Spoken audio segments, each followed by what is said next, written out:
Saya coba langsung share screen sambil menunggu Mas Rizky ya. Oke, kita langsung.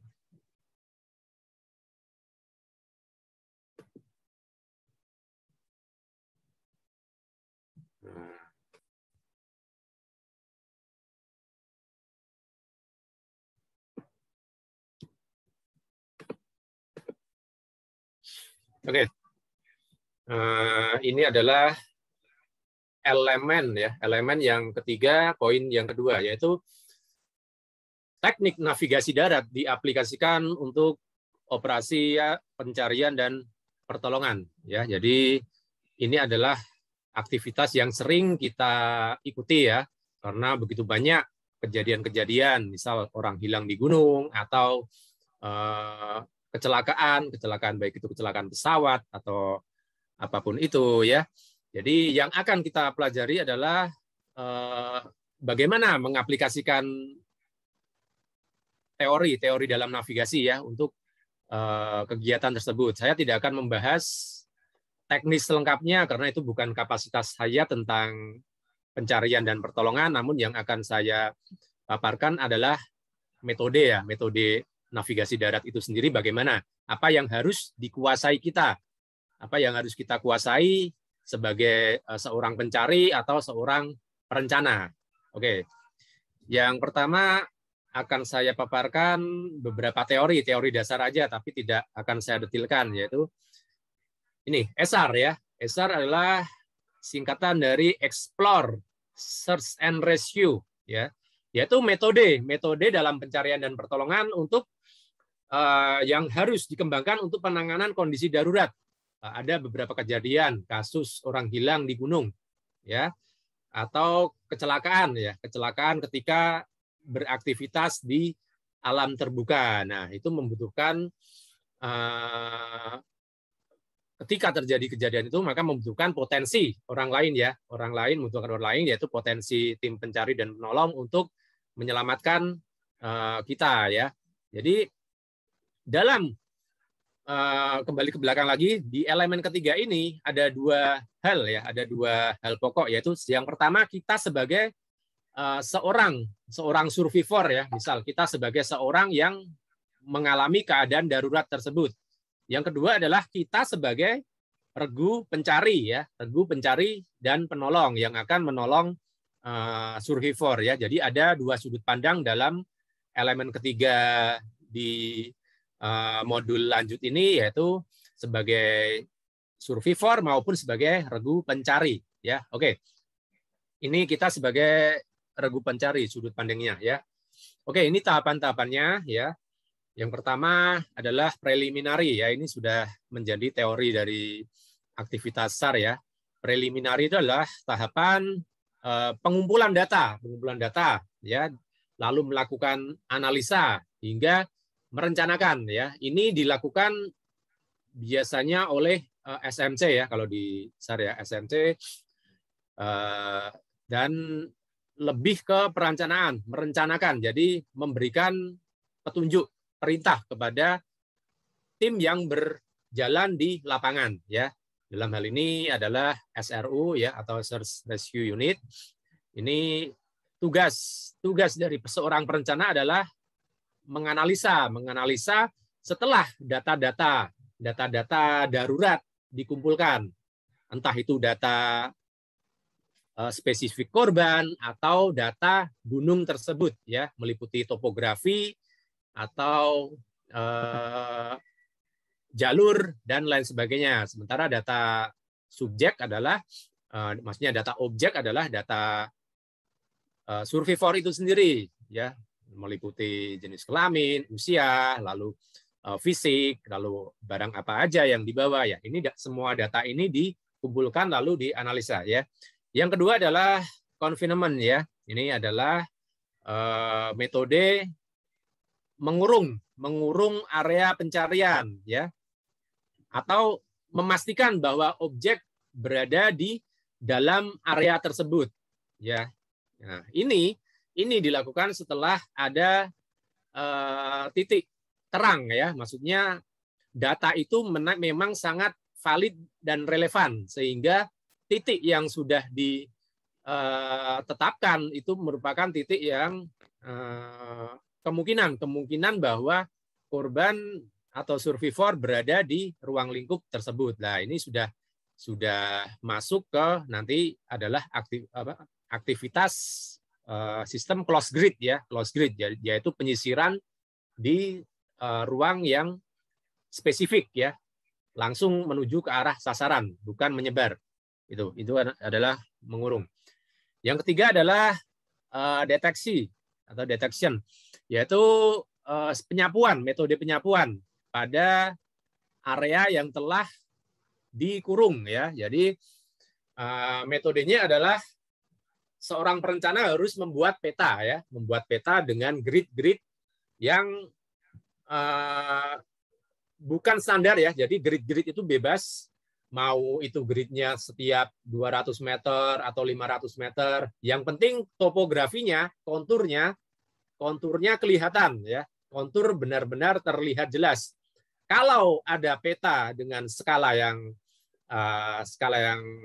kecil ya, maksudnya kawasan itu meliputi area yang kecil namun diperbesar. Jadi misal skalanya 1:5.000 atau 1:10.000 juga bisa. Jadi kalau yang saya kirim itu halaman ketiga, skalanya 1:5.000 dengan ukuran gridnya 200 ya.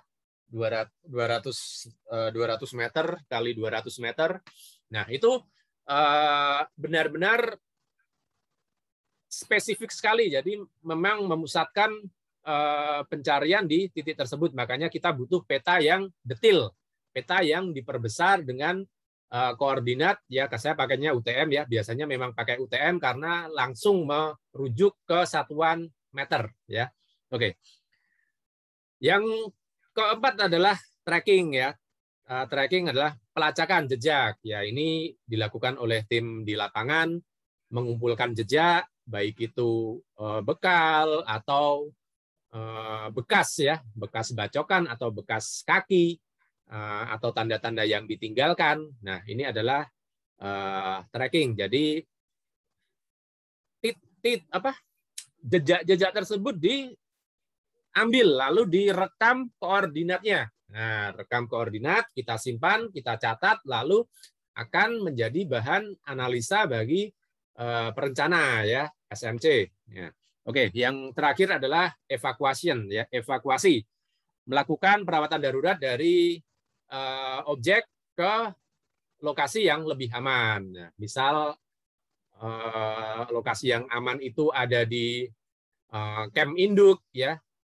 Ya udah kita ke camp induk dulu, misal tidak bisa turun ke desa dan korban masih dalam kondisi yang oke untuk bermalam 1 malam, ya udah kita bermalam di camp induk atau langsung kita bawa ke bawah jika itu memungkinkan ya. Jadi ini adalah tahapan ESAR ya, yang memang teorinya seperti ini ya.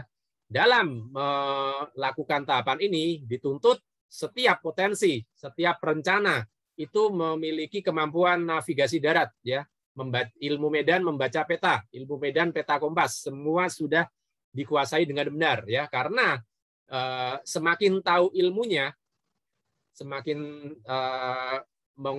pemahamannya semakin bagus ya tim itu, maka potensi bahwa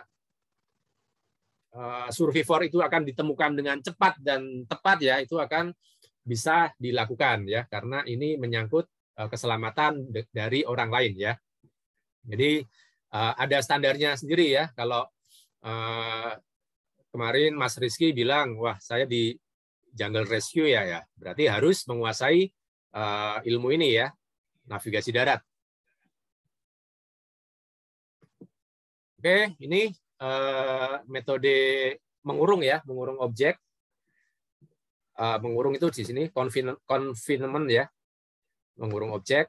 Nah, ada beberapa tahap ya, atau beberapa metode. Ya, yang pertama adalah melakukan blocking ya, blocking. Jadi ketika tanda-tanda meskipun itu bukan titik lokasi tepat, ya. Misal jejak ya, jejak atau sampah yang ditinggalkan survivor dan itu ketemu koordinatnya. Nah, itu berarti lokasi survivor ada di sekitar situ dan memang setelah dianalisa dia kemungkinan besar berada di situ. Nah, itu bisa kita kurung ya, kita lakukan blocking. Nah, itu apa? Biasanya kita lakukannya di kalau ini blocking jalan setapak yaitu trail blocking ya. Trail blocking di gunung. Kalau di blokir jalan biasa itu di bawah di jalan kampung, jalan desa itu di bawah. Kalau di atas ya di gunungnya di hutan kita melakukan trail blocking, bisa di punggungan atau bisa di lembahan ya. Tergantung kondisi topografi juga, kondisi topografi dan analisa atas kemungkinan kondisi korban ya. Kita juga akan menganalisa berdasar logistik yang dibawa. Jadi dengan perkiraan logistik tersebut dia bisa melakukan pergerakan berapa kilo ya. Itu sudah dianalisa oleh tim perencana ya. Kalau tim pencari hanya bertugas mengikuti arahan dari perencana, jadi melaksanakan tugas ya. Ini blocking. Nah, biasanya nih di jalur blocking tersebut ada namanya lookouts ya. Nah, dan camp in, lookouts dan camp in tuh hampir sama ya. Jadi bedanya kalau lookouts itu maksudnya kita mengawasi di area yang lebih tinggi, biasanya puncak bukit atau punggungan yang di situ kita bisa melihat sekeliling dengan luas ya, bisa melihat medan yang luas, kita bisa melihat dengan detail ya. Misal di punggungan ya, di punggungan di atas punggung, bukan di lembahan karena di lembahan kita tidak bisa melakukan orientasi peta ya, orientasi peta. Jadi yang dilihat ya cuman kanan kiri tebing kalau di lembah, kalau di atas kita bisa melihat semuanya ya. Dan di lokasi tersebut di beberapa titik bisa dibikin kemah ya, camp in ya. Itu di lokasi di mana dibuat blocking ya, atau poin nomor 2 ya, lookouts, mengawasi area pencarian ya, dan sekaligus di situ dibangun kemah ya. Kemah yang pertama selain sebagai pengawas ya karena berada di lokasi yang tinggi, yang kedua bisa juga sebagai radio relay karena berada di tempat tinggi dan membantu untuk alur komunikasi ya dari lembah ke relay lalu disambungkan ke tim ya, tim yang di bawah atau di desa. Ini gitu. Jadi lookouts ya poin nomor 2 dan 3 itu bisa digunakan bisa dibangun di tempat yang sama. Bedanya kalau poin nomor 2 memang biasanya di puncakan bukit ya. Oke gitu. Karena kita harus mencari titik yang lebih tinggi. Yang keempat adalah jebakan ya, traps ya. Jadi membuat objek atau survivor ketika melewati daerah tersebut kita bisa melihatnya ya. Misal membuat tanda-tanda ya, atau dari ranting atau dari kalau di sini agak jarang ya karena medannya lebat banget dan hampir semuanya itu ranting ya. Jadi ini misal metodenya pakai itu. Jadi membuat objek survivor itu melewati itu dan nanti bakal ada jejak yang bisa dilihat oleh regu pencari ya. Di situ track traps ya. Jadi bukan sampah atau bukan benda-benda peninggalan si objek, namun jejak yang ditimbulkan oleh pergerakan dari objek ya, misal jejak sepatu atau ranting patah dan lain sebagainya ya. Yang kelima, masang string line ya, ini juga umum dilakukan. Jadi memasang string line, marker dan lain sebagainya, bentuknya tali plastik yang memang warnanya cukup cerah, di mana salah satunya bisa mengarahkan objek ke jalur yang aman ya, dan juga bisa digunakan untuk mengurung area pencarian. Nah, oke. Nah, itu tadi adalah teori ya, teori yang memang sudah harus dipahami tim atau mereka yang memang aktif di operasi pencarian dan pertolongan ya. Jadi tidak saya detilkan lebih lanjut, yang akan saya detilkan mungkin tersebatas ilmu navigasinya, ilmu navigasi darat yang harus kita pahami.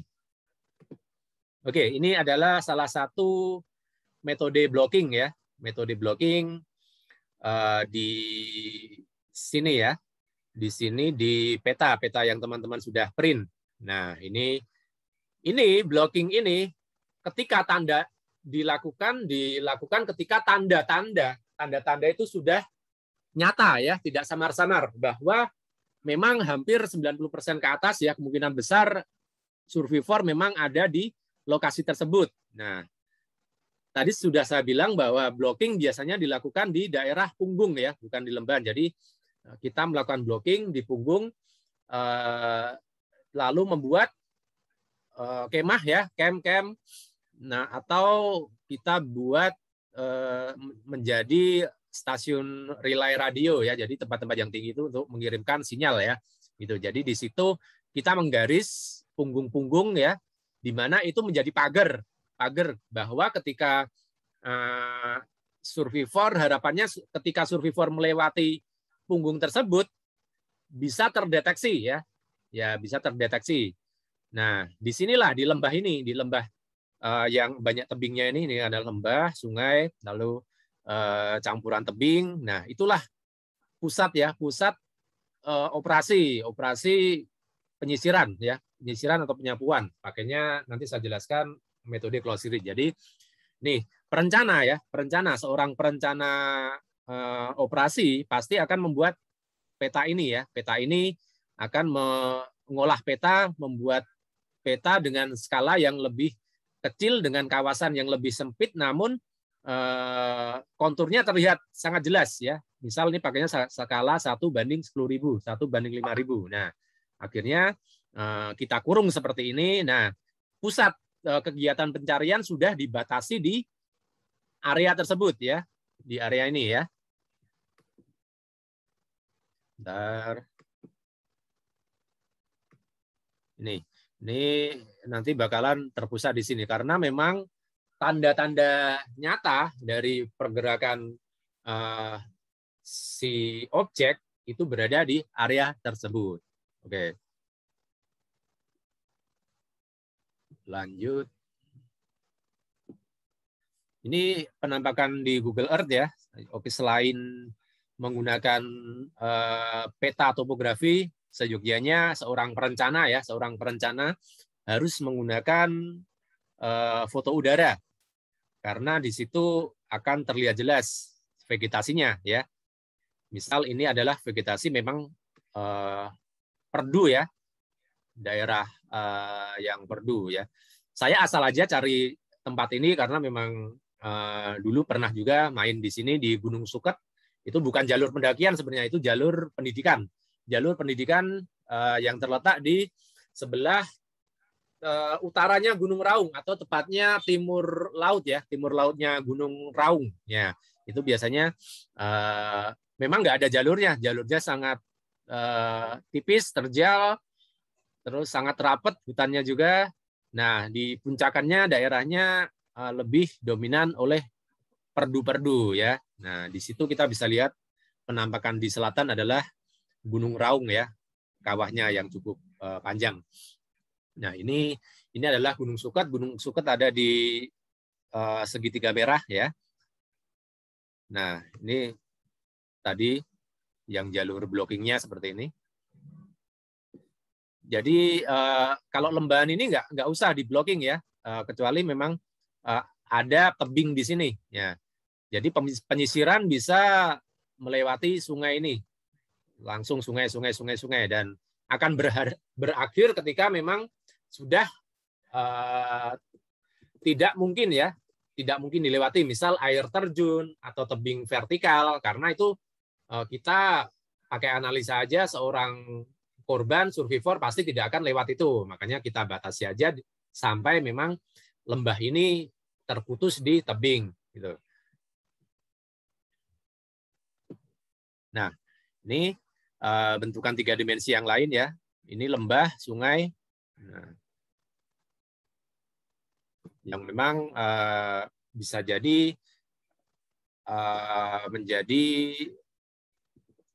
lokasi objek berada ya. Entah itu dia jatuh di bawah atau tersesat ya. Tersesat karena kalau misal perjalanan di kabut kita salah punggungan, bisa jadi punggungan itu mengarah juga ke lembah ya. Ada beberapa persimpangan kita malah salah ini ya. Banyak juga. Oke. Apalagi itu bukan jalur pendakian umum ya. Nah, itu jalur untuk pendidikan dasar. Lanjut. Ini penampakannya juga. Nah, ini dibutuhkan Google Earth ini dibutuhkan ketika kita memang harus tahu ya vegetasinya, kerapatan tumbuhan. Nah, kerapatan hutan ya itu juga berpengaruh pada operasi ya, karena yang namanya orang itu disebar. Tim seru itu disebar sampai memang tidak terlihat oleh mata temannya ya. Misal dalam operasi penyisiran di hutan yang rapat ya, berarti kita antar orang bisa jadi jaraknya 8 meter atau 10 meter karena hutannya rapat. Ya, jadi penyisiran dilakukan dengan metode itu, menyapu ya. Menyapu berarti bergerak dengan sudut azimut yang sama bareng-bareng dengan rentangan antar tim itu agak jauh nggak apa-apa, yang penting bisa terlihat mata. Beda dengan di sabana atau di medan yang terbuka, pasti jarak antar tim itu lebih jauh ya. Jarak antar tim lebih jauh. Oke, ini metode deteksi ya. Yang pertama itu hasty search atau quick search ya, pemeriksaan cepat. Nah, ini pemeriksaan cepat tuh biasanya dilakukan ketika informasi itu baru datang ya. Informasi sudah datang, lalu titik perkiraan misal yang sering terjadi nih di Gunung Semeru ya. Di Gunung Semeru ada orang yang hilang ya di sekitaran puncak ya. Akhirnya langsung dikirim tim pertama langsung ke arah atas ya, ke Arcapada ya. Di Arcapada langsung melakukan penyisiran di situ. Itu tim pertama tujuannya mencari informasi atau data-data yang mungkin itu bisa jadi rekomendasi bagi SMC, bagi yang bagi perencana di bawah sebelum operasi pencarian dan pertolongan itu dilakukan ya. Jadi ini ketika pertama kali ada informasi, kita langsung kirim orang ke lokasi tersebut memeriksa data-data awal ya, data-data awal yang akan berguna bagi perencana. Ya, lalu yang kedua itu adalah open grid ya, open grid ya. Di sini ada open grid nomor 2 dan closed grid. Bedanya adalah jika open grid itu dilakukan di daerah yang luas, cakupannya luas. Nah, cakupannya luas, biasanya memang daerah itu bukan hutan lebat ya. Jadi misal daerah yang benar-benar terbuka, sabana atau vegetasinya perdu, di mana kita bisa melihat rekan kita dari jarak yang cukup jauh, misal 25 meter atau 30 meter, nah 50 meter. Bedanya dengan closed grid. Closed grid itu benar-benar sempit ya, mempersempit. Nah, jarak antar tim ya, antar orang bisa jadi cuma 5 meter atau 10 meter. Dan itu bisa kita lihat dengan mata. Biasanya dilakukan ketika memang sudah masuk ke hutan, kanopi hutan yang memang benar-benar rapat ya. Itu kalau close grid, kalau open grid gitu. Nah, open grid, nah itu adalah dengan ini saya tulis apabila analisa perhitungan waktu untuk bertahan hidup objek tidak lama ya. Ya, jadi memang maksudnya ketika kita ada informasi bahwa korban itu tidak membawa logistik dan lain sebagainya ya, makanya kita butuh langsung melakukan ini open grid. Kita belum tahu posisi sebenarnya di mana ya, jadi kita butuh orang. Nah, ini potensi tim ini memang tidak banyak mungkin, karena ini mungkin di hari pertama operasi ya, hari pertama atau hari kedua, jadi potensi timnya cukup sedikit, makanya tim tersebut dibagi dengan jarak-jarak yang cukup jauh ya, cukup jauh.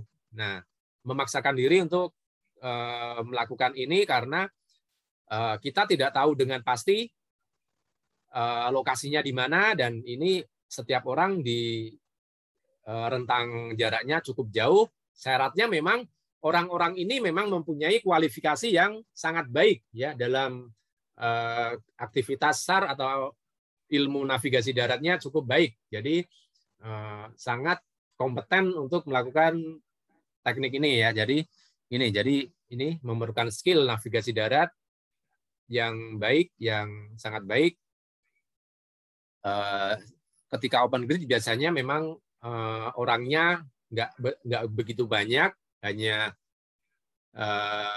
karena di awal-awal operasi ya sedikit, terus ya udah kita sebar dulu aja. Jadi belum kita pusatkan di satu titik, disebar. Yang ketiga close grid, ini tahapan setelah open grid ya.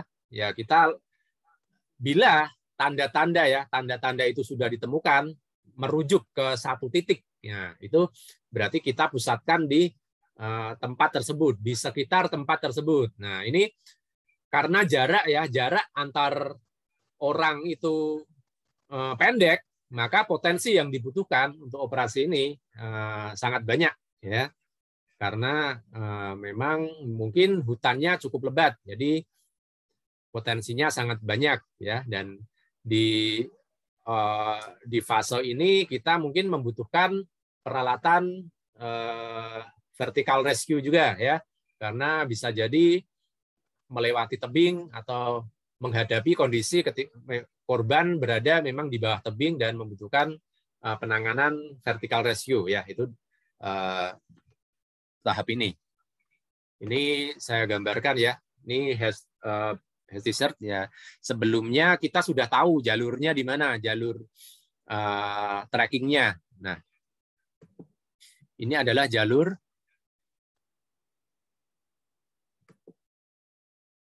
Ini jalur yang di merah. Memang kalau di Gunung Suket ini jalurnya ini ya, dan itu sangat rapat,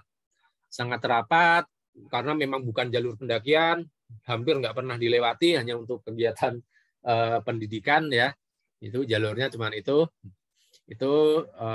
Setelah itu ya udah dari sini kita memusatkan menggunakan sapuan cepat ya, menggunakan itu, lalu udah semua dipusatkan.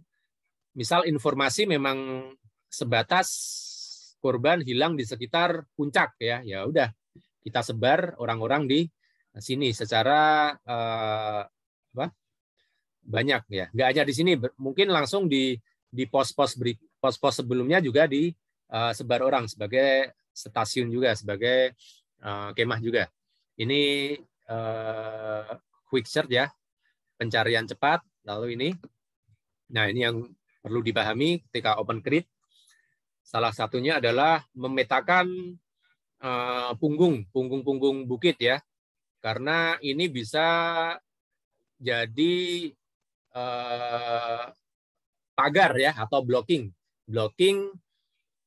atas kemungkinan objek berada di dalamnya. Nah, ketika melakukan open grid ini ya, open grid ini mungkin di situ akan ditemukan beberapa jejak ya, beberapa jejak. Di sini mungkin saya kasih tanda ya, SOS ini adalah salah satu jejak. Ya, berarti ketika sudah nyata ya jejak itu ada di situ, ya kemungkinan besar memang dia berada di lembahan yang ini ya. Nah, bisa jadi dia berada di sini. Untuk itu kita perlu melakukan blocking punggungan. Nah, ini garis merah ini kita diblok. Nah, oke. Nah, setiap kawasan ya, setiap topografi pasti mempunyai karakteristik yang berbeda-beda. Nah, berarti ini tinggal pintarnya kita atau perencana dalam melakukan membaca kontur, membaca topografi, membaca medan ya, di mana blocking itu akan dilakukan seperti apa ya, lalu proses penyisiran akan dilakukan apa, yaitu adalah tergantung dengan topografi masing-masing wilayah ya. Oke. Nah, ini open grid. Harapannya dari penyapuan open grid adalah dihasilkannya jejak ya. Kita dapat jejak atau barang peninggalan objek. Nah, setelah itu baru kita kurung ya. Kita kurung berdasarkan topografi yang memang ada di peta tersebut. Dikurung bisa menggaris punggungan atau menggaris area tebing ya. Jadi polnya itu di tebing ya kita kurung karena memang tidak bisa melewati tebing ya. Jadi ini metode open grid.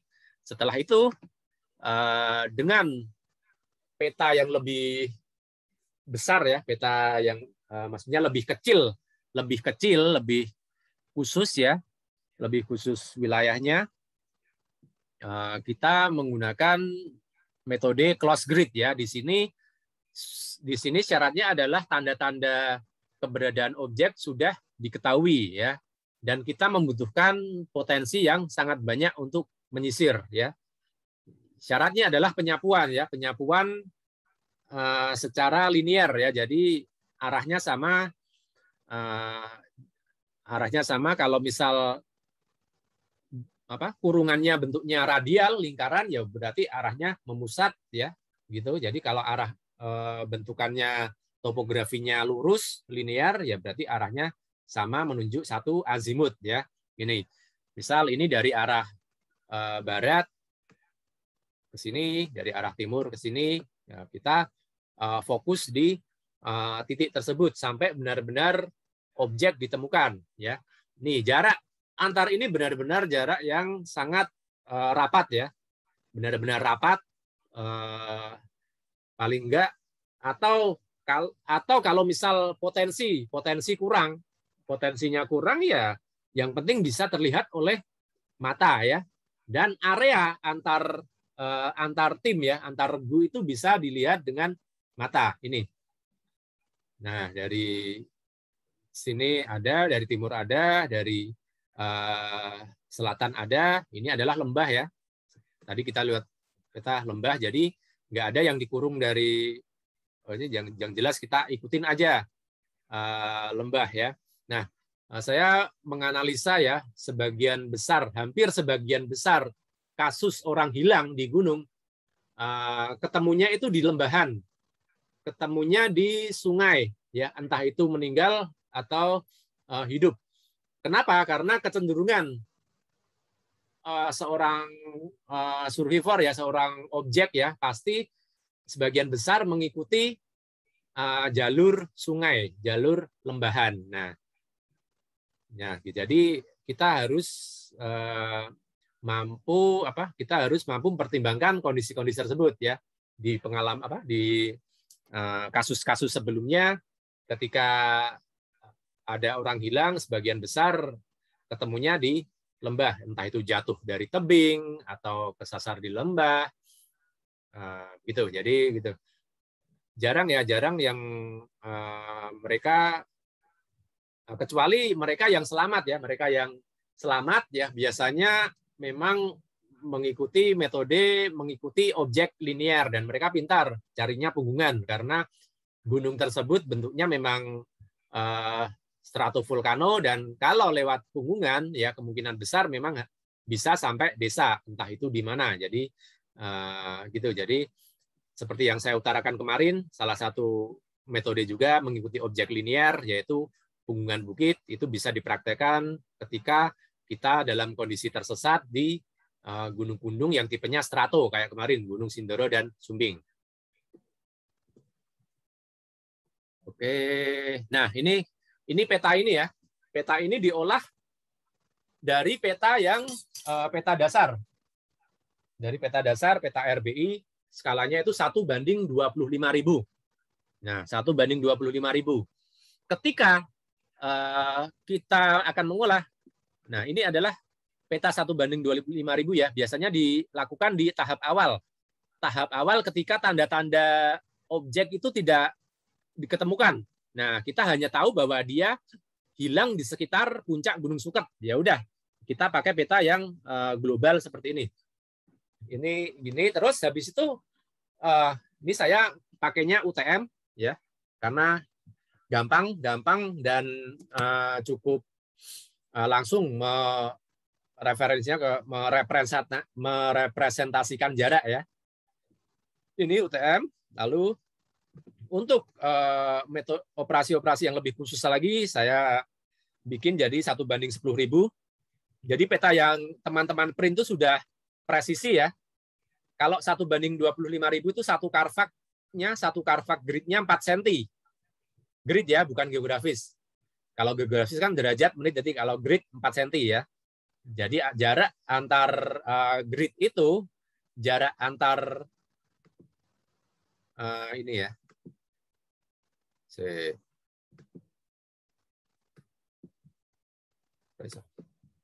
Ini jarak antar ini 1.000 meter atau 1 kilo.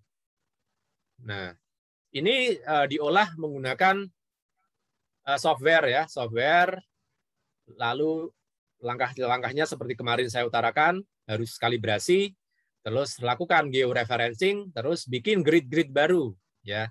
Tidak harus sesuai dengan pakemnya peta dasar ya. Boleh bikin gridnya setiap 500 meter ya. Asal yang penting kan bisa diukur, koordinatnya bisa ditulis ya, diukur, maksudnya titik ini koordinatnya berapa ya, gitu. Yang lebih detail lagi ini kan yang 1:10.000 ya.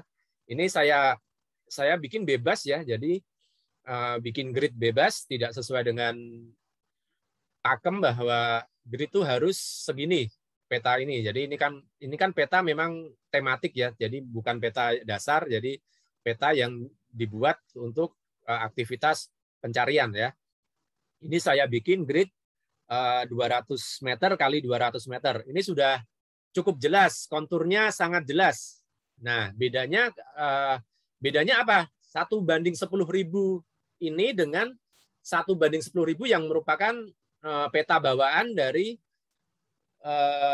lembaga ya, dari Bako Surtanal ya. Kalau di Bako Surtanal 1:10.000 interval konturnya itu 5 meter.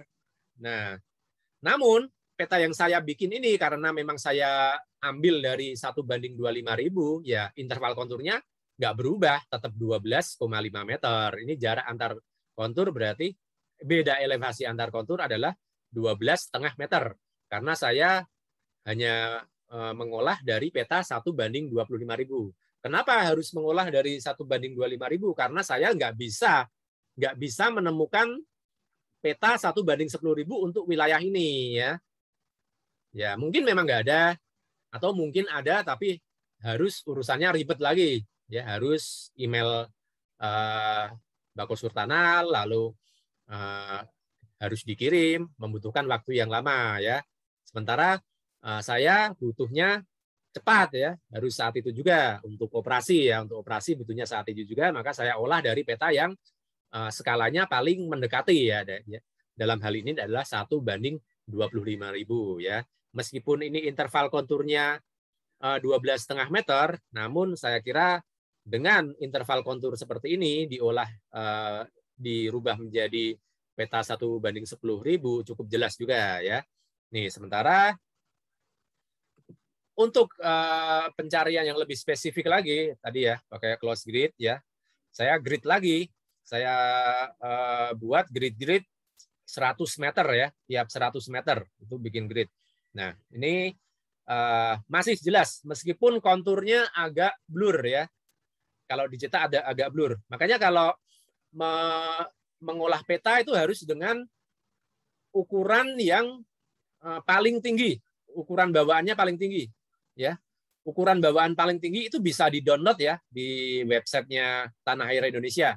Jadi kalau kita minta peta dari teman, misal minjem ya, minta peta itu kita cek lagi ya ukurannya berapa. Ya biasanya satu peta ini kalau kita download di Bako Surtanal, satu peta antara 40 MB sampai 50 MB. Jadi cukup detail ya. Makanya bisa diperbesar lagi menjadi kawasan yang lebih kecil lagi, lebih spesifik. Contohnya ini, peta 1:5.000 di print ya, di print di kertas A4 itu merepresentasikan jarak sebenarnya itu panjang 1.415 meter, lalu lebarnya 940. Jadi ya udah fokusnya di situ, di titik tersebut ya, di peta tersebut ya.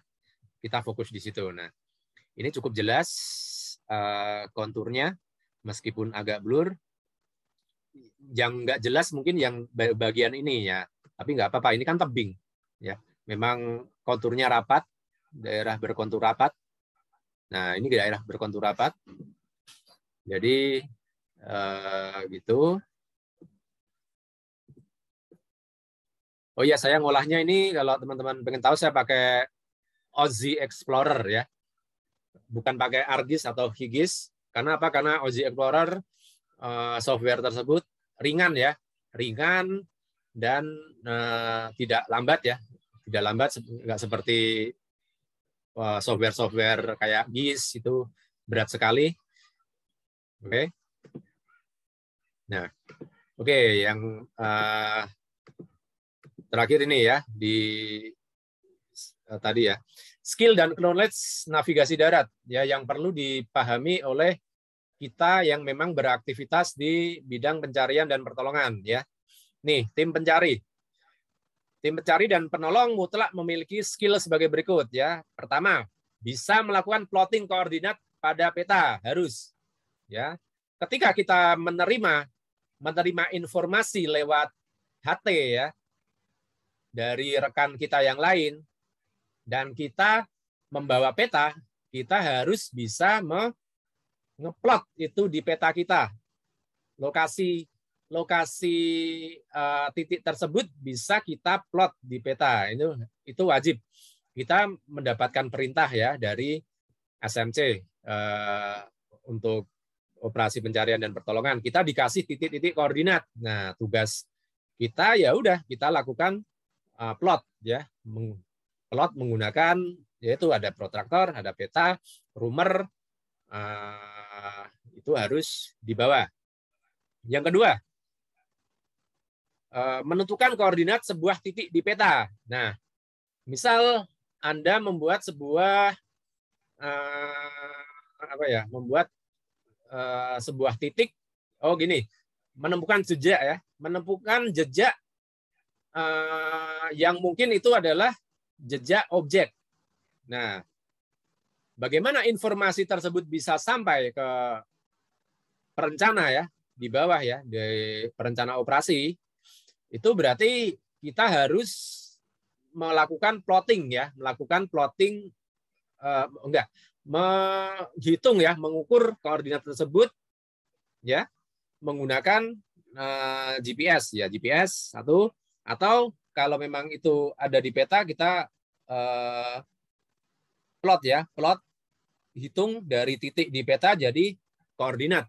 Nah, bisa UTM atau pakainya derajat menit detik ya, tergantung kebijakan dari operasi ya. Kebijakan mereka mau pakai peta koordinatnya apa nih? Mau pakai UTM atau derajat menit detik ya. Kalau pakai derajat menit detik ya udah kita pakainya derajat menit detik. Kalau pakai UTM ya kita pakainya UTM ya, satu. Nah, jangan lupa semua device dikalibrasi, dipresisikan sesuai dengan standar yang sudah diberikan. Misal pakainya meter ya. Kalau pakai meter ya udah meter. Terus datum sudah jelas pakainya WGS 84. Lalu satuan ya, satuan mau pakai UTM atau sistem koordinat mau pakai UTM atau derajat menit detik, tolong juga ditulis. Yang paling sering memang dua itu, derajat menit detik atau UTM. Kalau desimal jarang. Satu, kalau desimal tidak ada di penampakan angkanya di peta RBI nggak ada. Yang di peta RBI itu cuman penampakan derajat menit detik sama UTM ya. Gitu.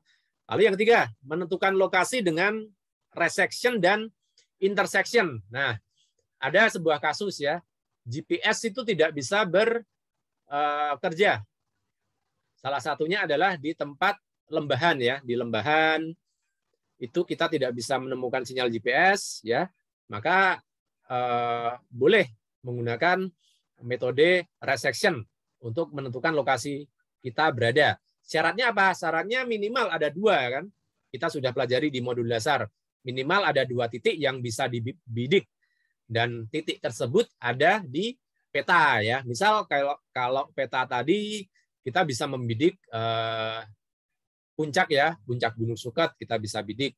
Nah, dari situ kita bisa melakukan resection. Bagaimana jika tidak ada dua titik, cuman satu titik? Ya udah, kita garis ada satu titik, lalu kita sesuaikan dengan tempat kita berdiri di mana. Kalau di punggung enak, kalau di punggungan tinggal di perpotongan antara punggungan dan garis tersebut tuh kemungkinan besar lokasi kita. Kalau di aliran sungai ya udah, pertemuan antara puncak bukit dengan aliran sungai itu adalah posisi kita. Satu pun bisa tapi kurang akurat. Satu titik bisa kurang akurat.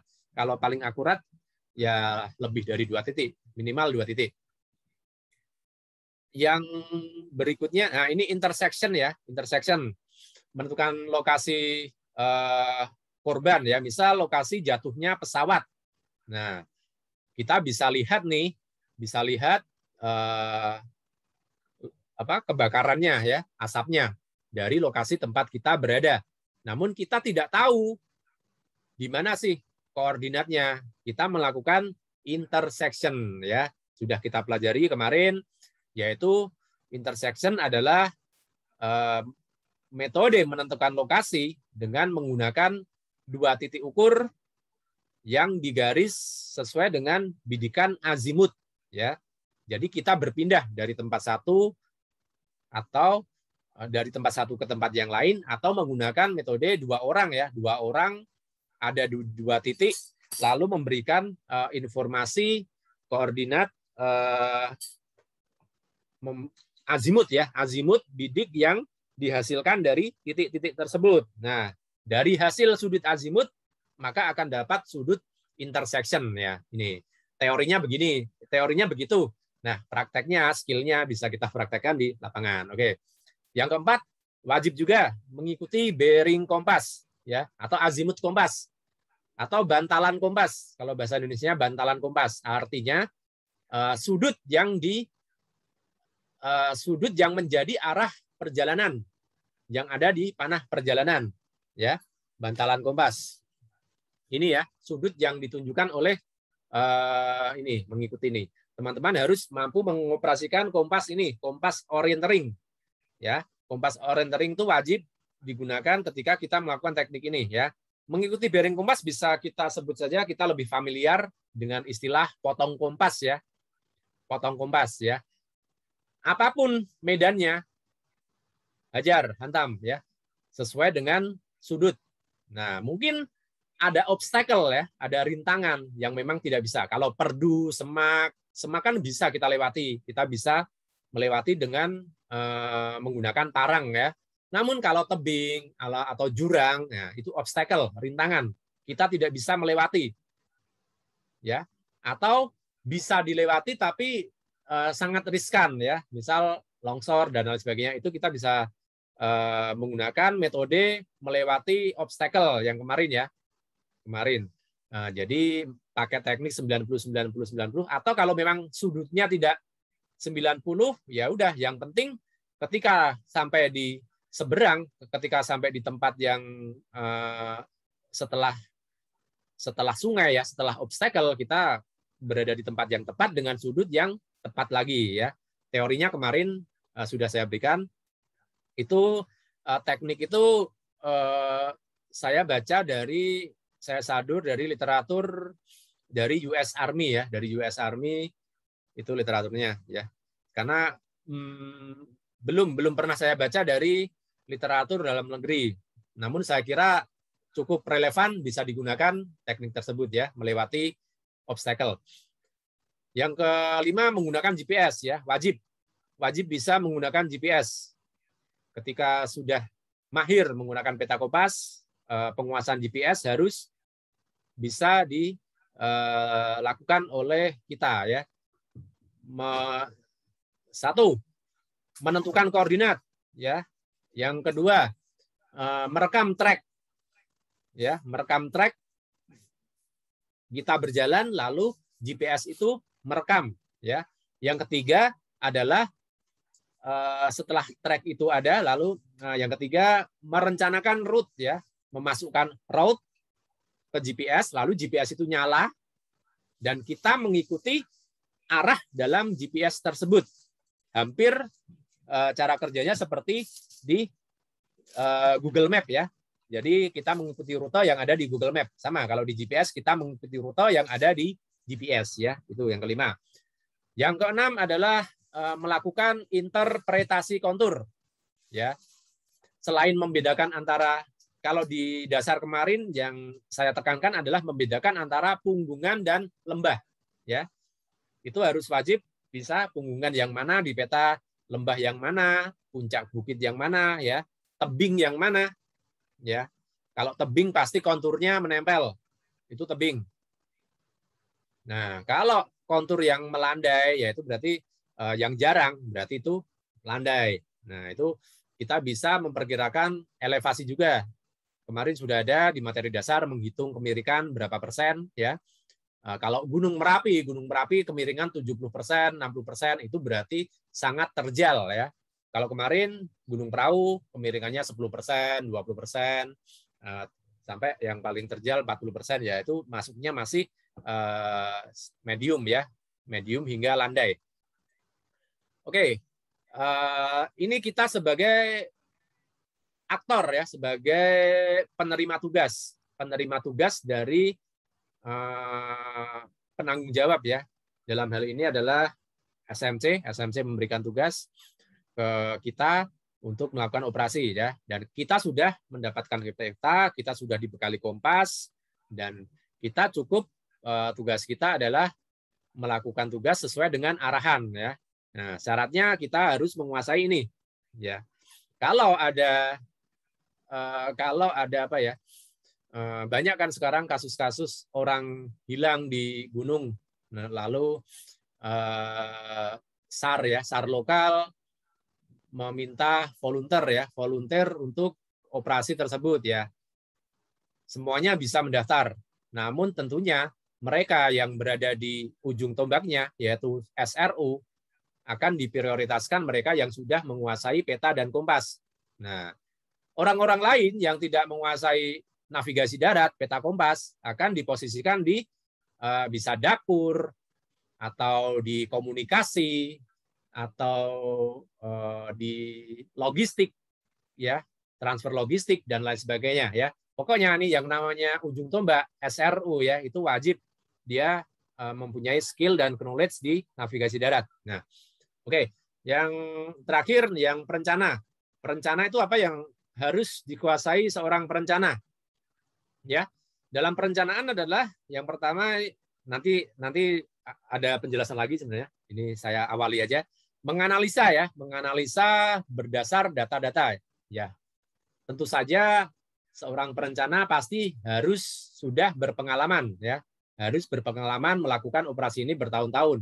Ya, kalau sudah berpengalaman pasti mengetahui ilmu-ilmu dalam kegiatan alam bebas ya, tahu survival, tahu pertolongan pertama, tahu navigasi darat ya, itu pasti mereka sudah tahu ya, ilmunya lebih tinggi ya.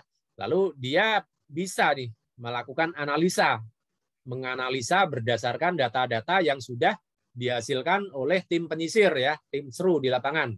Nah, misal data koordinat, ditemukan jejak sepatu, ditemukan bungkus permen, atau ditemukan bekas bivak ya di situ. Nah, itu dianalisa, pergerakannya dianalisa.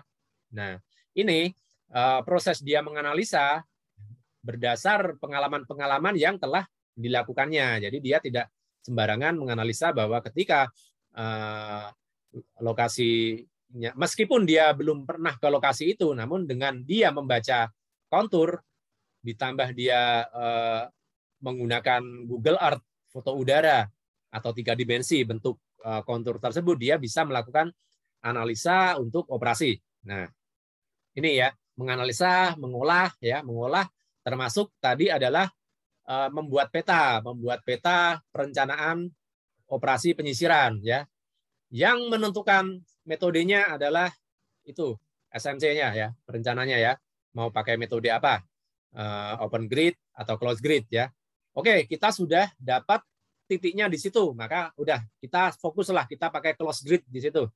Nah, maka peta yang disediakan adalah peta yang spesifik di lokasi tersebut. Nah, itu mengolah data, merencanakan ya, merencanakan tadi sudah saya jelaskan. Nah, merencanakan bagaimana nanti sistem penyapuannya dan lain sebagainya. Yang keempat, mengevaluasi ya, mengevaluasi bahwa setiap hari pasti ada operasi. Nah, malamnya kita akan lakukan evaluasi. Dari evaluasi tersebut kita mempunyai bayangan apa yang akan kita lakukan besok. Nah, gitu. Nah, termasuk ini modifikasi, misal, metode ini salah ya.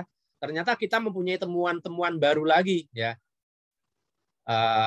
Ternyata memang kemungkinan besar pergerakan survivor bisa jadi lebih jauh. Nah, maka operasi dilanjutkan dengan menggunakan kawasan lain juga, kawasan diperluas ya.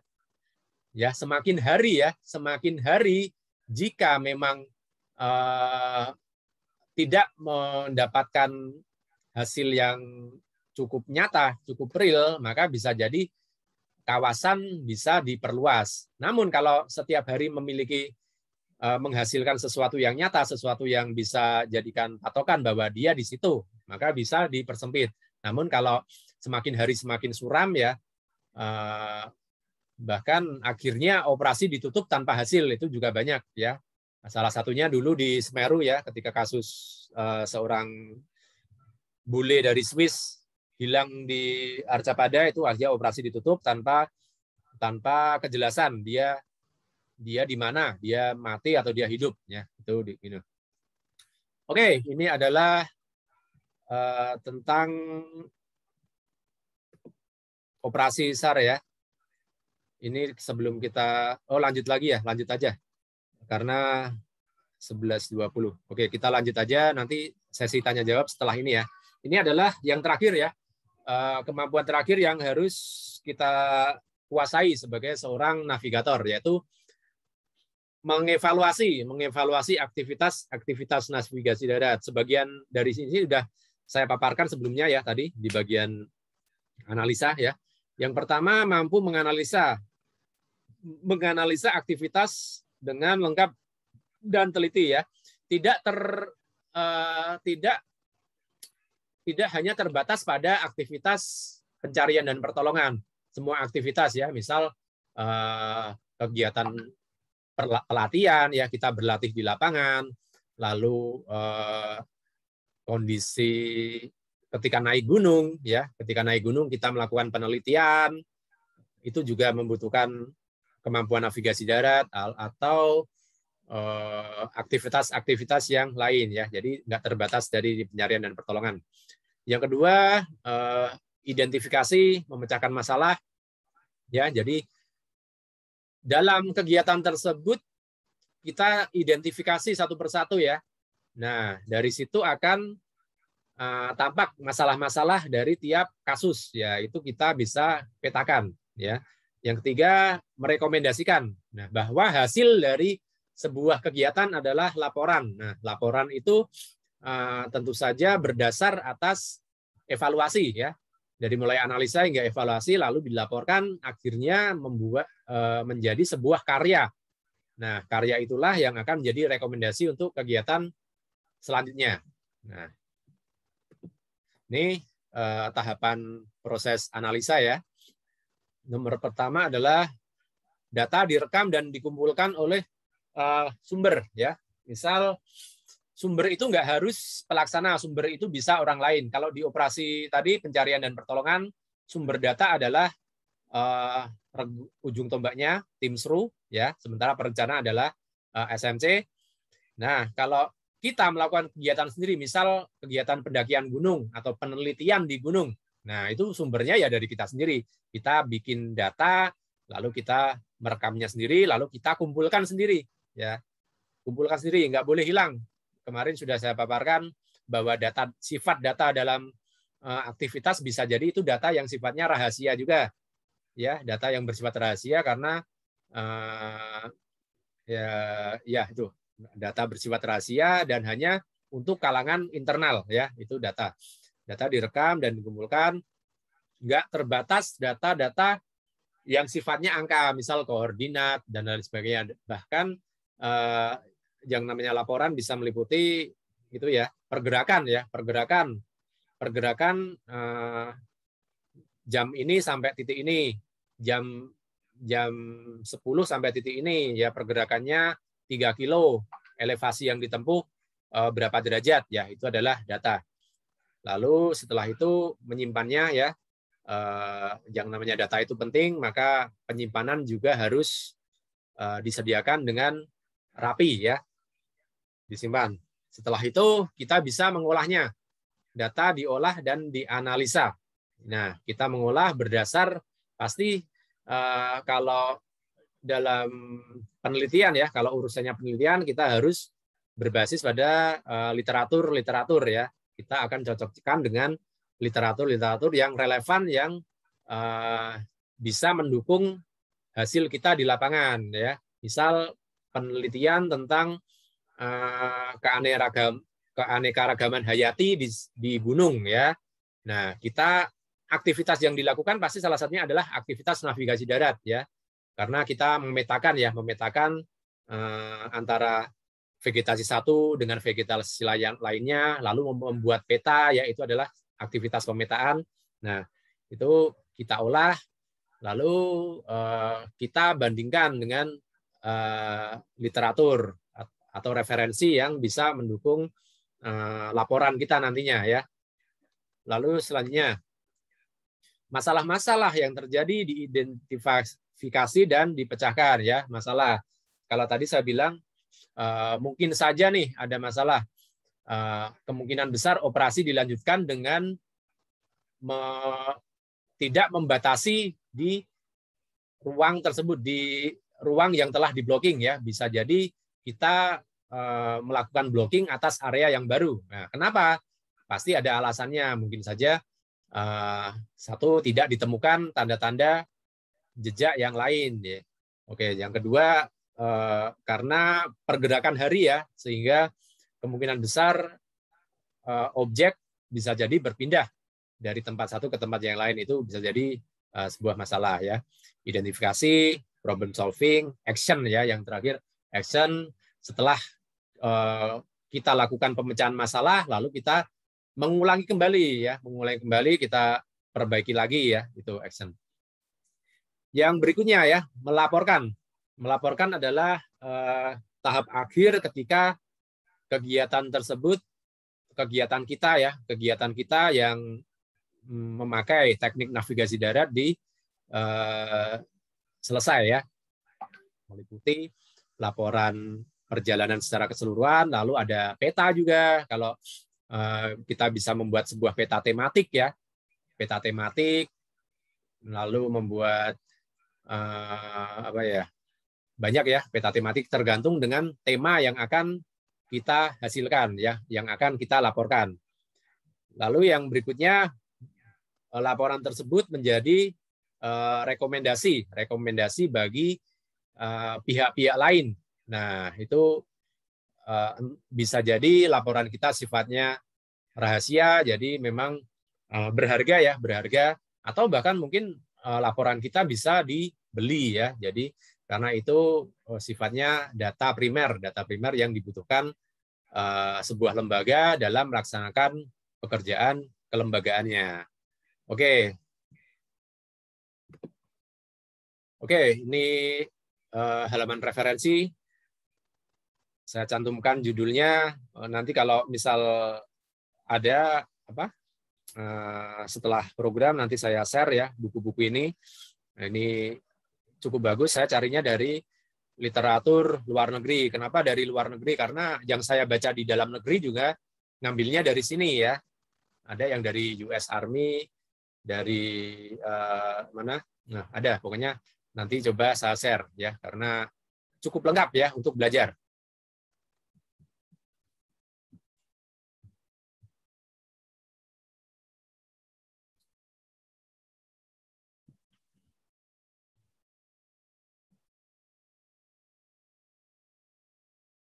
Oke, sudah.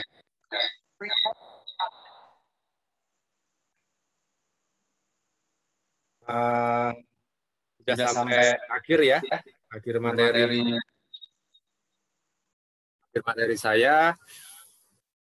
Sekarang saya buka untuk tanya jawab ya, sebelum nanti kalau bersedia saya bikin tugas kecil agar sebagai bentuk latihan teman-teman sekalian ya. Nanti akan saya share tugas kecilnya. Sebelumnya saya buka sesi tanya jawab. Monggo, silakan. Tanya. Tulus bertanya. Monggo, Mas Tulus. Satu itu tentang sistem tadi ya Mas, yang mengepung itu loh. Itu kan ada beberapa titik, itu jarak antar titik itu tidak ditentukan ya Mas.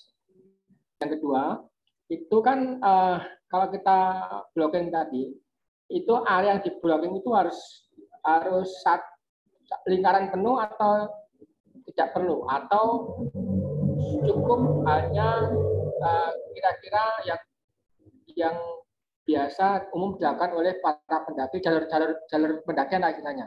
Terus yang ketiga, yang tadi istilah yang tentang apa ya namanya, trapping itu kenapa harus di trapping, kenapa tidak langsung dikasih petunjuk arah gitu, maksudnya gini, daripada kita nge-trap tapi ini tadi kok lewat sini ya gitu, kenapa nggak langsung dikasih arah gitu Mas, artinya petunjuk arah yang lebih logis gitu. Terima kasih.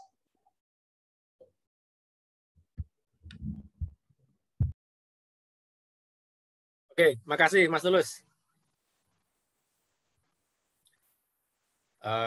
Oke, yang pertama tadi ya, metode blocking ya. Metode blocking, apakah itu harus lingkaran? Kalau tadi, blockingnya tadi mengikuti punggungan ya, mengikuti punggung. Dan tidak membatasi lembah. Karena apa? Karena saya sudah pernah ke situ, melihat medannya. Memang di situ ada cerukan ya, lembah, dan itu lembahnya sangat panjang, dan kemungkinan memang metode penyisiran yang dilakukan pada peta saya tadi ya adalah penyisiran dari hulu ke hilir. Nah, jadi yang di blocking cuman daerah punggung saja. Nah, setelah itu langsung penyisiran sampai mungkin nanti akan ada tebing atau air terjun. Nah, di situ kan langsung stop. Jadi itu bentuknya bukan lingkaran ya. Setiap daerah pasti topografinya beda-beda. Itu tergantung dengan topografinya akan melakukan blockingnya bagaimana. Ada yang lingkaran, ada yang cuman garis, lalu dibatasi tebing ya. Tergantung topografi daerah tersebut. Oke. Yang kedua adalah tadi ya, yang tracking, yang jejak tadi ya. Untuk menentukan jejak ya, jejak itu metode itu memang kalau saya ya, pengalaman saya jarang digunakan karena memang kondisi hutan hutan itu sangat lebat ya, sangat lebat dan sulit membuat semacam jebakan trap ya. Ini saya buka lagi. Bentar. Jebakan trap. Saya belum Coba saya buka lagi tadi itunya.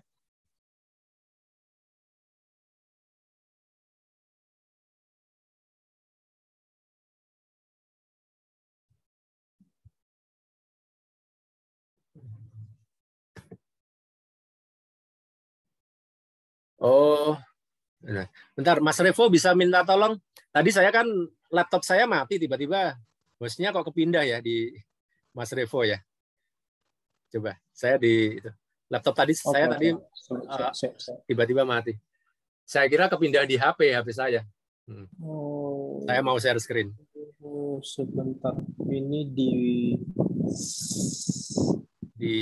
ini Jogjanaf Jarodi. Oke. Ya. Oke, makasih Mas. Mas. Tadi tiba-tiba offline. Nah.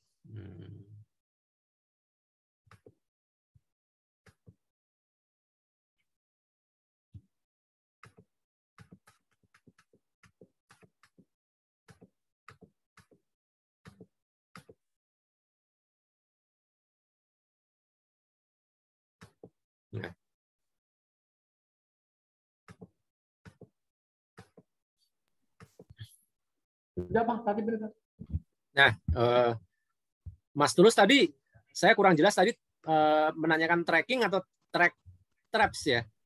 Trap. Oh, yang ini ya. Ini kan ya. Oh, ya. Oke. Traps ya. Jadi jarang digunakan yang melakukan menjebak objek karena memang biasanya nih kalau saya baca literatur ada yang pakai metode menggunakan pasir atau lumpur, menggunakan ranting dan lain sebagainya. Itu di daerah yang memang karakteristik vegetasinya tidak terlalu rapat ya, tidak terlalu rapat. Nah, kalau di sini kan di hutan kita kan vegetasinya rapat, jadi kita sulit membedakan antara ini dilalui orang atau ini karena kejatuhan pohon yang lain ya. Jadi jarang kita lakukan ya. Jadi biasanya memang lebih ke metode tracking ya. Metode tracking kita mencari jejak-jejak yang mungkin ditinggalkan oleh survivor ya. Jadi bukan menggunakan metode ini. Track traps itu saya pikir jarang digunakan. Lebih enaknya menggunakan metode tersebut, menyisir lalu menemukan objek-objek yang kemungkinan besar itu milik dari objek. Gitu, Mas. Satu lagi belum dijawab. Gimana? Satu lagi belum dijawab, yang jarak antar tadi yang kita apa? Oh, jarak. Itu kalau close grid, kan jaraknya sempit-sempit ya. Sekitar 8 meter atau 10 meter. Kalau open grid ya, karena biasanya open grid itu dilakukan di hari pertama, hari kedua itu langsung dilakukan. Nah, potensinya kan masih sedikit ya. Potensinya masih sedikit. Jaraknya yang penting bisa dilihat mata. Itu kalau itu. Sementara kalau yang tadi Mas Tulus mungkin yang blocking ya, blocking itu jaraknya tiap pos berapa meter, itu tidak ada aturannya. Yang jelas di setiap titik itu adalah titik yang bisa kita melihat ruang ya, melihat lapangan secara luas, dan itu bisa digunakan sebagai stasiun komunikasi atau relay radio. Itu titik tersebut. Nah, kita kalau bisa memang antar pos, yang antar pos blok ya, pos blocking 1 ke pos blocking 2 itu bisa saling terlihat. Jadi jalurnya terlihat. Jadi kita bisa melihat seumpama objek itu keluar dari blocking. Coba petanya tadi Mas, ditampilkan Mas. Oh, peta ya. Yang tadi ya. Yang ada 4 titik tadi loh. Nih. Nah, itu kan ada jalan jauh-jauh kan, nggak mungkin teriak-teriak di situ. Ini jaraknya nggak begitu jauh. Ini 500 meter Mas. 300 meter ya. Maksud saya kan itu kita bisa pakai alat komunikasi, entah HP, entah HT, entah ya, HT. Nah, dan ini medannya perdu ya. Jadi bukan hutan. Jadi kita bisa melihat antar kotak ini ya. Ini medannya sangat terbuka. Nah, ini untuk komunikasi pun sangat lancar. Nah, tergantung kalau tempat-tempat yang hutannya sangat rapat, ya mungkin nggak semudah di sini. Kalau di sini mudah karena memang ini punggungan dan tempatnya sangat terbuka, gitu. Baik, terima kasih Mas. Oke, terima kasih Mas Tulus.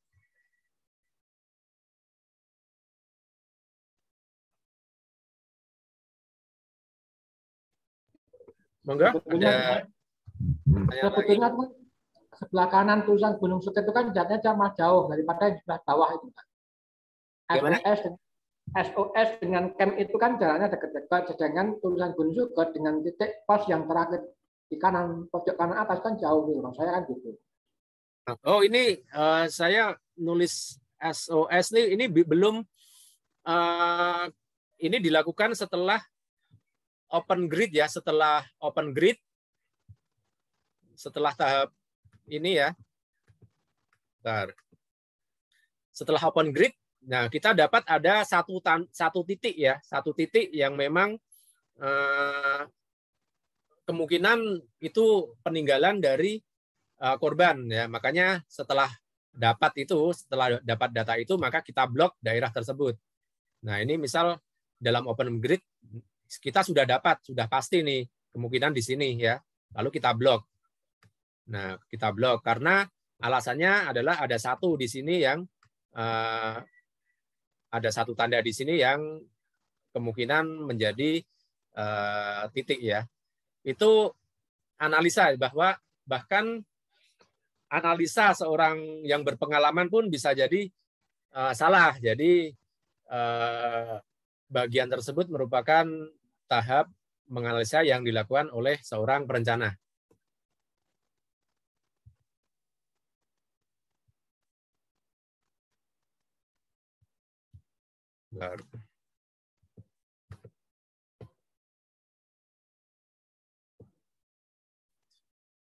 Oke, monggo silakan.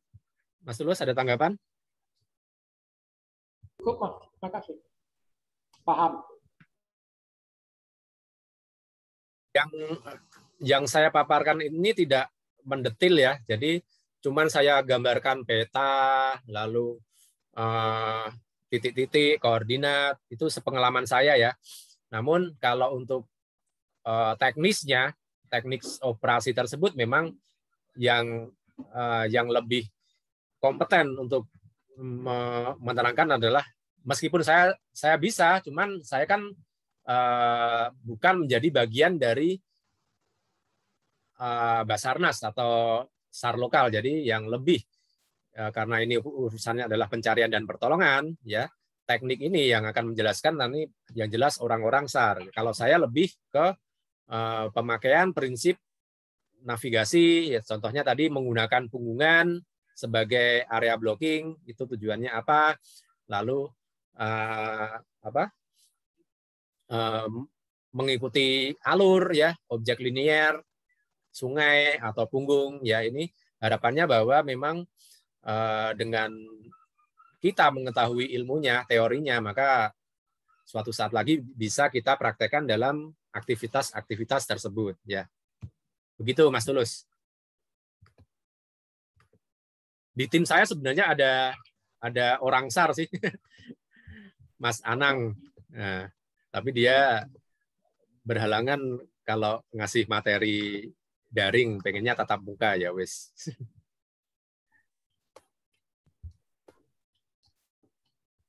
Tanya Mas. Enggak.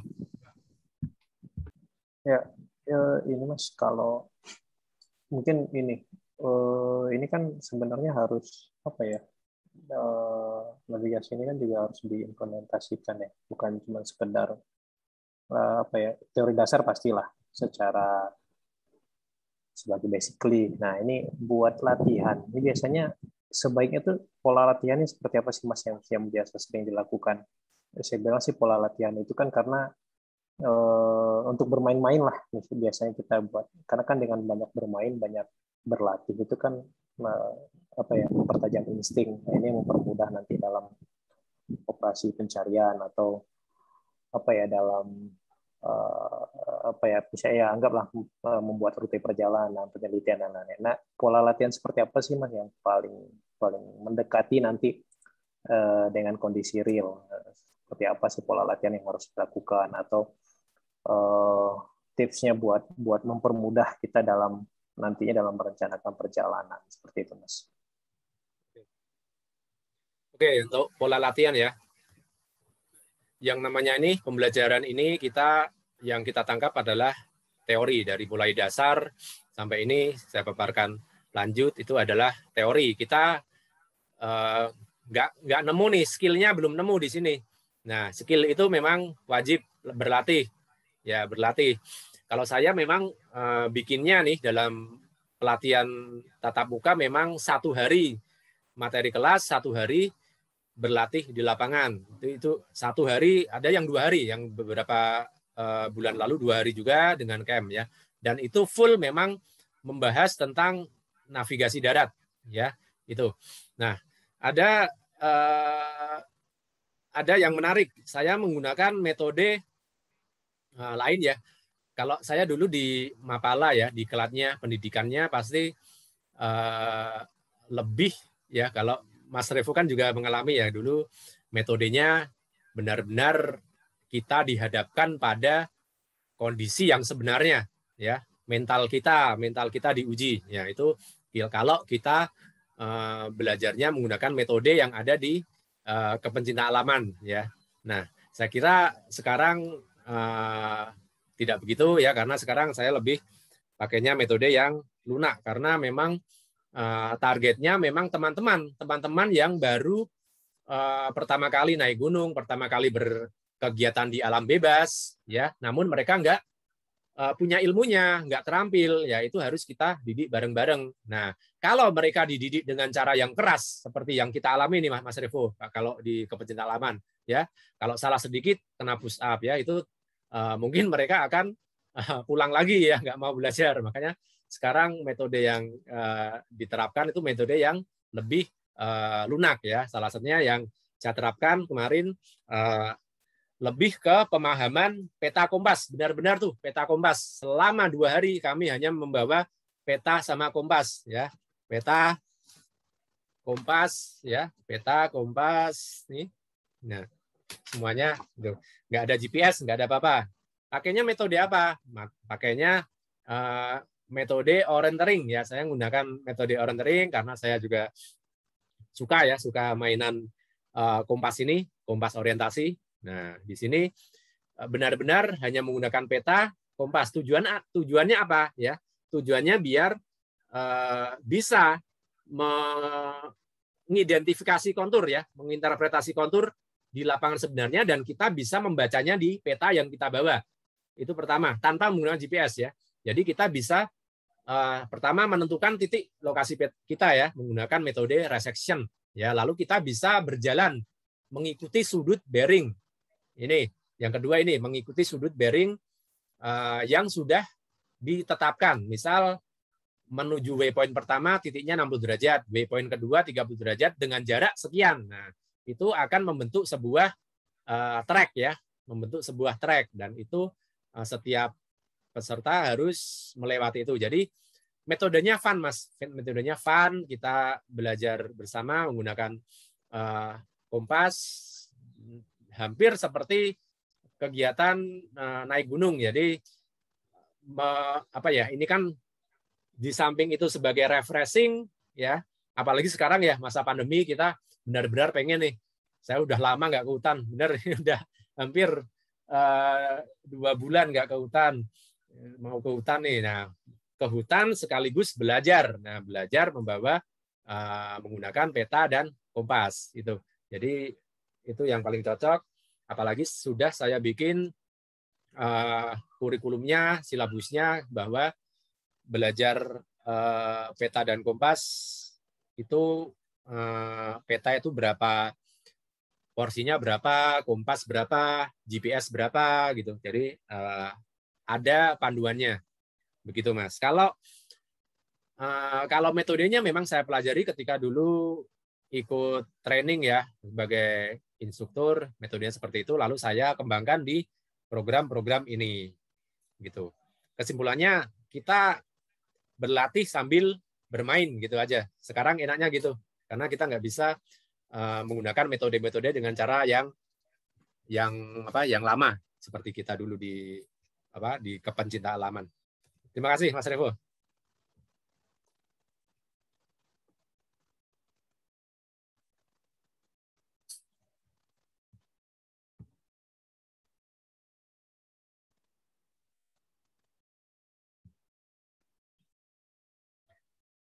Oke, ada pertanyaan? Monggo silakan.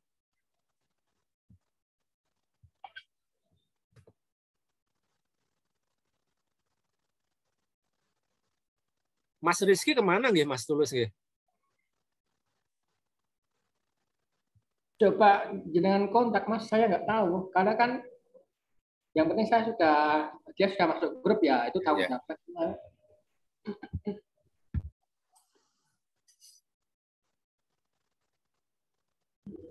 Kalau dari awal sih saya sudah bilang kalau mau latihan bersama di rumah saya, karena di rumah saya ada wifi, saya bilang gitu. Nah, tentunya kan kalau pakai kuota internet kan yang kalau misalnya itu jadi kendala kan saya sudah bilang dari awal, yang dari awal dasar dulu itu sudah saya umumkan.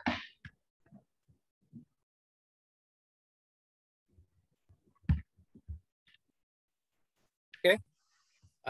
Sekarang coba ya saya share screen biar, tapi tugasnya nggak terlalu berat karena Mas Tulus kemarin udah ada tugas. Biar kita main-main aja nih, main dengan peta, tidak hitung-hitungan, Mas, hanya pakai ini aja, hanya sebatas fun. Nah,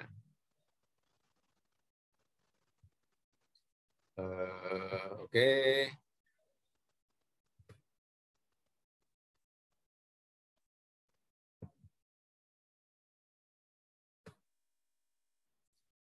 Ini untuk pemahaman itu aja ya. Jadi itu peta yang di print, maksud saya itu untuk dikumpul juga jadi tugas. Jadi ini lihat coba peta halaman yang kedua ya, peta halaman kedua yang skala 1:10.000 ya.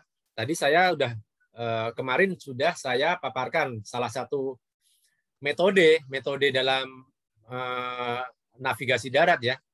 Dalam navigasi darat dalam keadaan darurat ya, dalam keadaan darurat, misal tidak mempunyai kompas, tidak mempunyai GPS ya, kita mau lolos dari keadaan tersebut, salah satunya adalah mengikuti punggungan ya, mengikuti punggungan lalu sampai ke bawah. Nah, satu hal adalah kita harus tahu mana punggung yang memang bisa dilewati atau mana yang terlalu rapat, terlalu terjal untuk dilewati ya. Itu di peta sudah ada.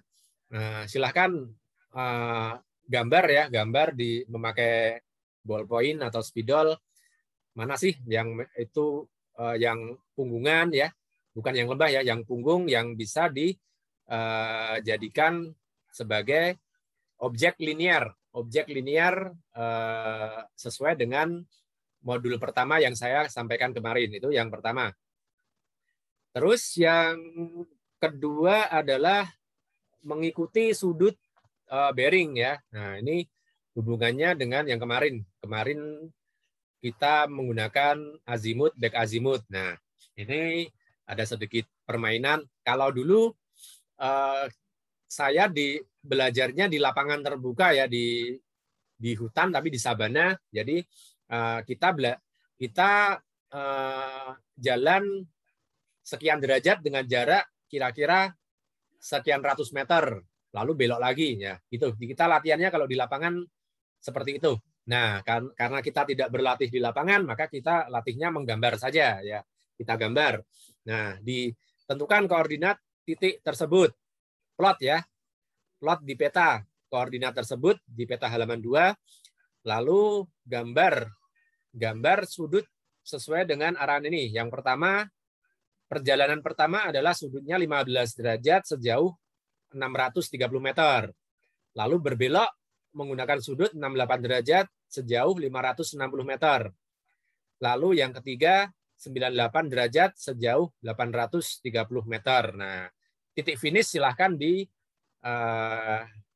dilingkari ya pakai spidol gitu. Lalu monggo silakan di foto ya. Di foto ke saya hasilnya lewat WA pribadi ya. Ini nggak begitu berat tugasnya, yang jelas mengajak kita untuk memahami peta ya, memahami kompas. Oke, nanti saya share file PDF-nya, file Word-nya ya, saya share lagi. Sudah. Oke, ada pertanyaan terkait tugas tersebut? Mas Tulus ya, utang 2 tugas. Yang lain udah bikin. Aman ya, nggak ada batasan. Pokoknya yang penting kita belajar. Yang penting kita membuka peta ya. Nggak, kalau yang kemarin kan saya pasti jawab yang pertama kok, Mas. Nah, walaupun salah. Itu.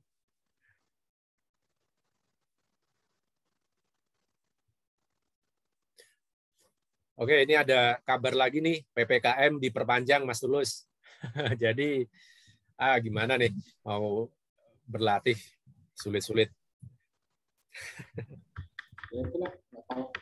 Ya. Di tempat saya masih tinggi di Bantul. Jogja itu sangat tinggi itunya kasusnya. Prosentase penduduk Jogja dengan kasus itu sangat tinggi. Jadi untuk berkegiatan di luar, ya kalau ya udah kita nggak bakal nih diterima kalau mau jalan-jalan kemana. Apa terakhir masuk Jogja harus menunjukkan kartu vaksin? Oh iya toh, malah nggak tahu. Malah, saya dapat teman saya Pak Luhut yang bilang. Sama Sultan kan di sampingnya itu.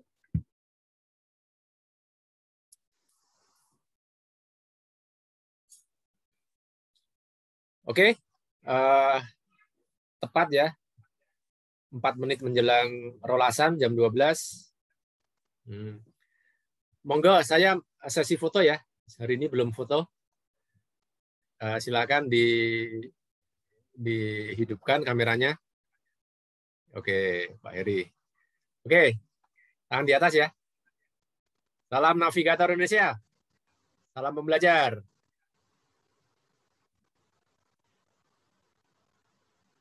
Oke. Akhirnya kita masuk di penghujung acara. Oke, nanti evaluasi pembelajaran setelah tugas kumpul, nanti juga akan saya kirim e-sertifikat keikutsertaan pelatihan lanjut ini, ya. Kalau Mas Tulus dapat 2. Terima kasih atas perhatiannya selama 2 hari ini. Ya, semoga keadaan menjadi lebih baik, ya. Kita yang berada di Jogja, di Solo bisa belajar bareng. Saya juga berharap begitu karena pengennya